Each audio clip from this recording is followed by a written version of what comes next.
everyone, Miss Nancy back to talk about juvenile books. And this month I decided to focus on Bluebonnet Award nominees for the next school year. So for a little recap about what the Bluebonnet Award is, this is an award that is given by the Texas Library Association. A committee comes up with a list of 20 titles that is released in October, and children in schools vote for their favorite in January of the next school year. The winner is announced in February of that year, and the actual award is given to the winner at the Texas Library Conference, Library Association Conference, which occurs in April. To be on the list, to qualify for the list, the author has to be living and publishing in the U.S. and the book has to have been published within the last 3 years. So last year's winner was a picture book called The Day the Crayons Quit by Drew Daywalt and illustrated by Oliver Jeffers. And it got something like over 29,000 votes out of all the school children. Kids in grades 3 to 6 vote for it. So this year's list has a lot of, and in fact I have to say, last year's list I was not really happy with. There were a few titles on there that I liked, but I did not like the list overall, which was kind of the first time. This list this year I really liked a lot of the books. So I thought I'd go through some with you. The first one is a picture book, and they always have at least one picture book on the list. And it is called Emily's Blue Period by Kathleen Daly. It's about a little girl named Emily who's very artistic. She dreams of being an artist. She tries to model herself after Pablo Picasso.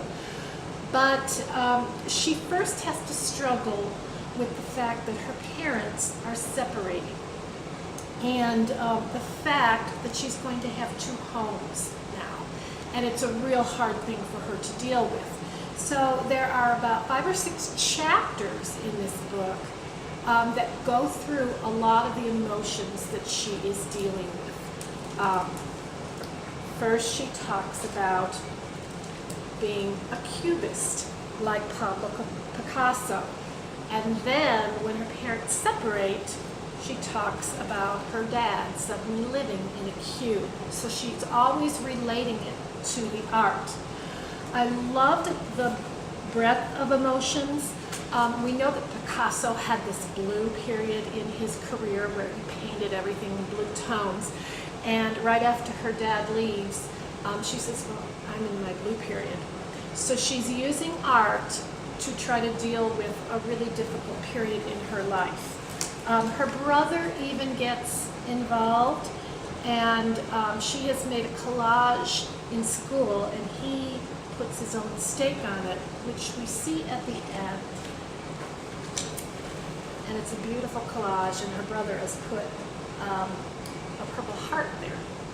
I love this book. I think it would be great for kids who are dealing with this situation, and for any kid who's having trouble kind of figuring out what they're feeling, because art is a wonderful way to do that, and this encourages that.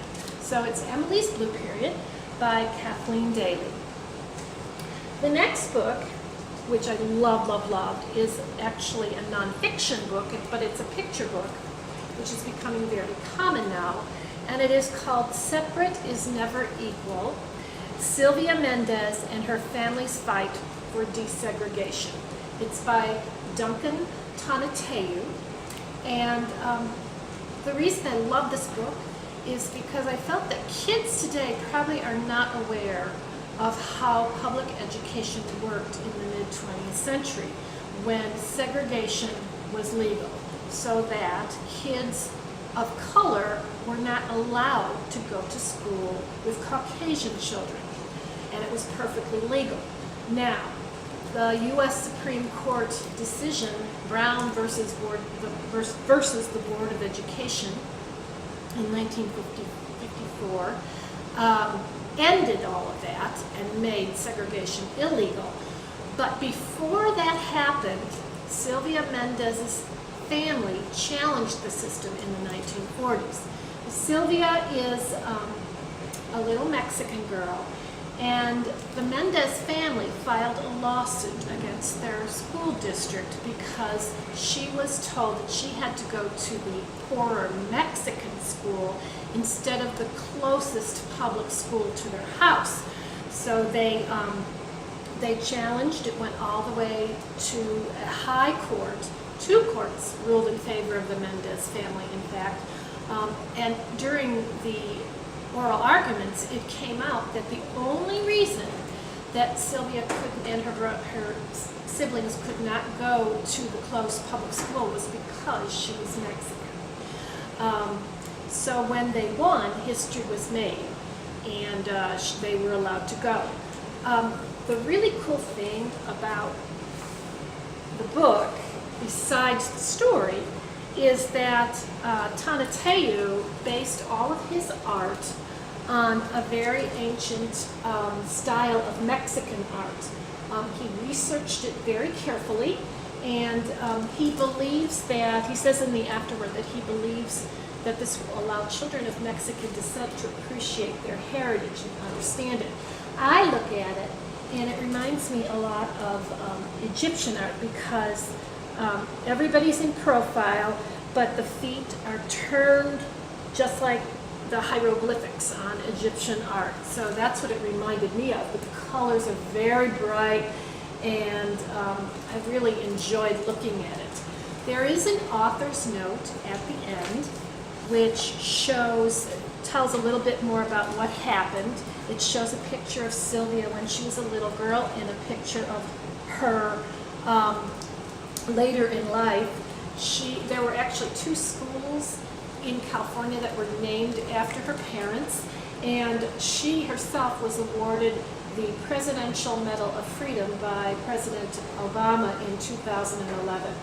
So this book, Separate is Never Equal, is a good way for kids to understand that we've come a long way, and we shouldn't forget. But the afterword also talks about how segregation is still a fact of life in public education because of the way public education is funded. And so we need to be reminded of that as well. So I recommend that kids read Separate is Never Equal, Sylvia Mendez and Her Family's Fight for Desegregation by Duncan Tonatiuh. The next book I have is also a picture book, and it is a poetry book. And on the Bluebonnet list, there is always a poetry book. This one was really cool. It is called Rutherford B. Who Was He? Poems about our presidents by Marilyn Singer. Marilyn Singer, I think, is most famous for her award-winning book Mirror, Mirror, which is a special way of writing poems, and I urge everybody to check that one out as well.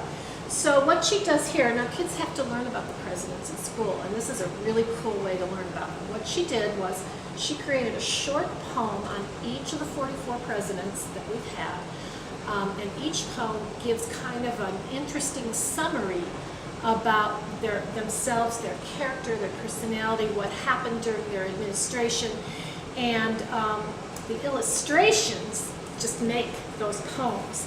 Here's one of Ulysses S. Grant. So they're very, very unique, very colorful and unique. And here's another one of FDR, Franklin Delano Roosevelt. There are quite a few higher level words in this book. So kids are gonna read words like escalate, impeach, finesse, flaunting. They're going to learn some good vocabulary when they read these. And at the end of the book, Singer gives a very short synopsis, again, of each president, and with a quote that they said sometime in their lives. And like John F. Kennedy's quote is, "If more politicians knew poetry and more poets knew politics, I am convinced the world would be a little better place in which to live."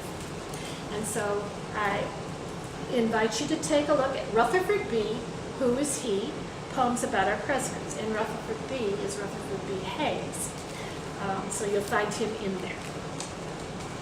Now we're going to move to some fiction titles, which is most of the Bluebonnet list. And the first one I have to show you is called The Vanishing Coin. I found this to be a very fun book. It's by Kate Egan and a magician named Mike Lane. It's a really nice book about embracing your differences. Mike is this kid who has a racing brain, and he has a lot of need to move. He can't sit still in school. They've tried everything, and nobody knows what to do anymore. So he gets in trouble a lot. Well, one day, Mike and the super smart girl in the school in his grade, Nora, they discover a magic shop. And in there, Mike figures out that he has a talent for entertainment, especially magic tricks. So he learns everything he can do with magic. He discovers that his brain wiring is very different from most people because he's able to think outside the box. What I loved about this book, besides the story, which is really cool, is that I think kids who struggle with reading will have an easier time with it because there's a lot of white space between the lines and the font size is very large, and that's important for kids who struggle with reading, who may have dyslexia and that. The illustrations are fun, and Mike Lane, the magician, even includes some actual magic tricks as part of the story with the instructions so kids can repeat these and do them themselves. This is the first part of a series, so I'm kind of interested to see where they go with this. But by the end of this book, Mike, the boy in the story, has got a newfound confidence because he's figured out his strength, and that's a good thing. So it's called The Vanishing Coin by Kate Egan and magician Mike Lane. The next book on the list is called Quinny and Hopper. It's by Adriana Shannon, and I love this story because it's a really sweet, sweet story for kids who are in like 3rd and 4th grade. Quinny, who's the girl, she is the new kid on the block. She's a total extrovert. She talks a mile a minute. All she wants to do is have fun. She's always upbeat, very positive. And Hopper, the boy, is this super smart, introverted, nerd kind of kid who has 2 jock brothers. And he would rather stay in his room and research something than be out with people at all. He's the kind that would be destined to be an engineer or a computer programmer in the basement, the corner of some basement in some corporation. So during the summer when Quinny moves in, they meet up. And Hopper just doesn't know what to do with Quinny because he doesn't know what to make of her. Quinny doesn't care. All she wants to do is have fun. And so their summer is good because they're just having fun. During the summer, there's an adventure about a chicken who has gone rogue in the neighborhood, and everybody's been trying to catch this chicken. And that's why the chicken's on the cover, and it's quite fun. But then 3rd grade starts.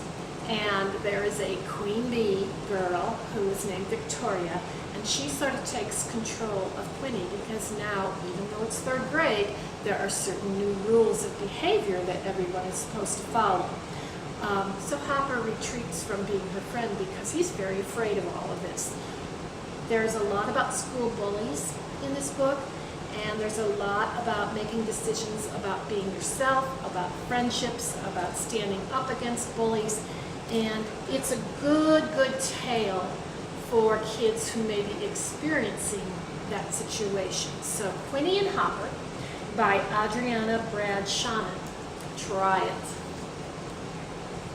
The next book is called Sky Jumpers by Peggy Edelman.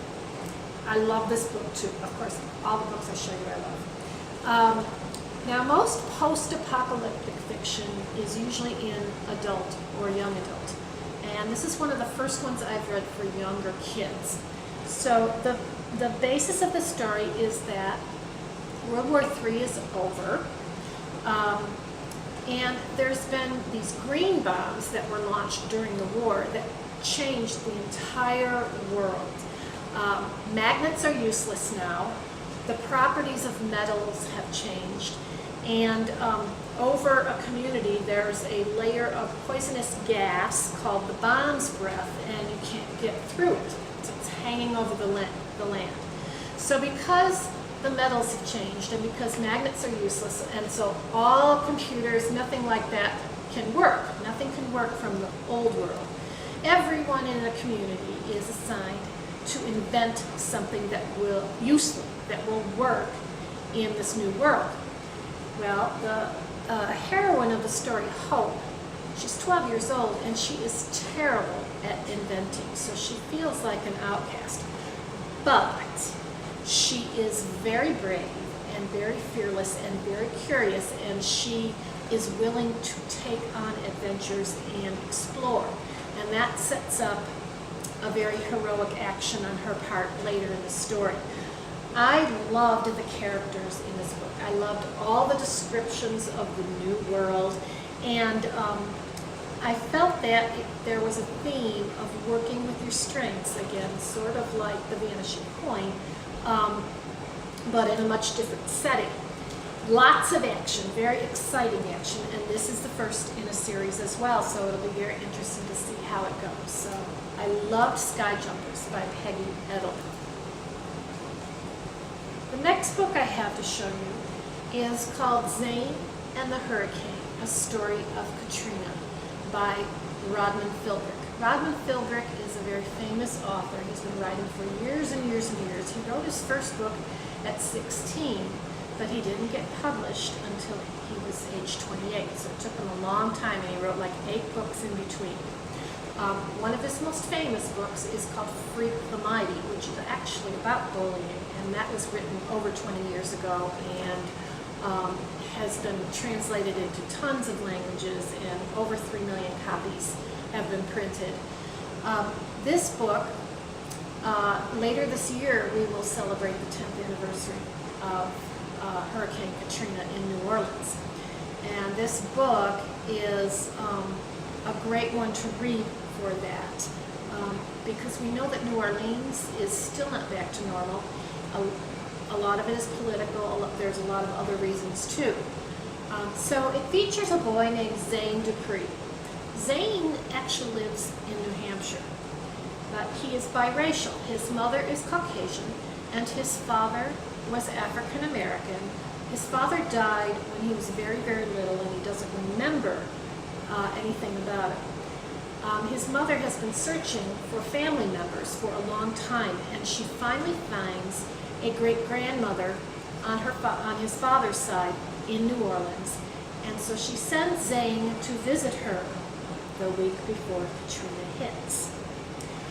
So Zane is caught up in the whole flooding aftermath, because while he has this one shot to be evacuated, his dog jumps out of the van and Zane goes after him, and there's the point of no return. He begins a journey to survive. He's helped by a little girl named Malvina and a famous local musician named True, and it is a fight for survival. So what Philbrick does is he takes us through all the chaos after New Orleans flooded after the hurricane. We see them battle water, we see them battle hunger, we see them battle fear. We go to the Superdome and see the horribleness of that environment and how awful it was and how scary it was. And Malvina takes charge of the whole thing, and she shows tremendous courage. She knows the city, obviously, better than Zane does. He doesn't know it at all. So she takes charge. What I really liked about this book was it gives a good view of the chaos that erupted in New Orleans after it flooded. It also showed how the color of your skin could make or break your survival, and how desperate people were, and how help for them didn't come until much, much later. I liked how Zane could see the difference between the way he grew up in New Hampshire and the way Malvina is growing up, the difference in the language, the difference in the culture, and how he was able to not reject it, but embrace it. And it's good to remember for us that over 2,000 people died as a result of Katrina. So this book serves as a good way for kids to understand what it was like and to never forget that it happened. Last on my list, this is not the whole list of bluebonnets, but last on my list is, I think out of all these books that I'm showing you, this was my favorite that I read. It is called The Night Gardener by Jonathan Auxier.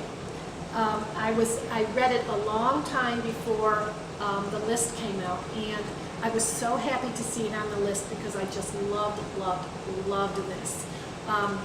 Kids who like scary, creepy stories will really want to grab this one first to read.